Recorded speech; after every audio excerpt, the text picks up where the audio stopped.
ළමයි මේ අහනවාකෝ මම මේ දවස් ටිකේ පට්ට අසනීපෙන් වෙලා හිටියේ. දැන් ඉතින් වීඩියෝ තිබ්බ ඔක්කො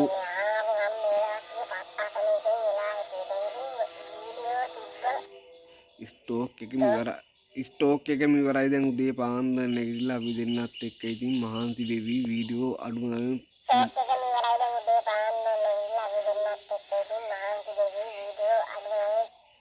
පහක් හයක්වත් ගහලා කොහොම හරි අප්ලෝඩ් කරලා ඉතින් තියාගන්නවා. කීයක් හරි වුන් ඉතින් අපිත් මේකෙන් හම්බ කරගන්නවනේ. හෙට ෆ්‍රී එකේ ඉන්න පුළුවන් අද නිදාසේ හිටියොත්. ඔව් බං. මේක එන කරදරයි. තෝ ජුන්ඩ හපනවා කටවපන්. අපි යනවා එහෙනම්. වීඩියෝ බලපන්. බැලුවේ නැත්තම් ගහනවා. උම්මා කියපන්. හරි.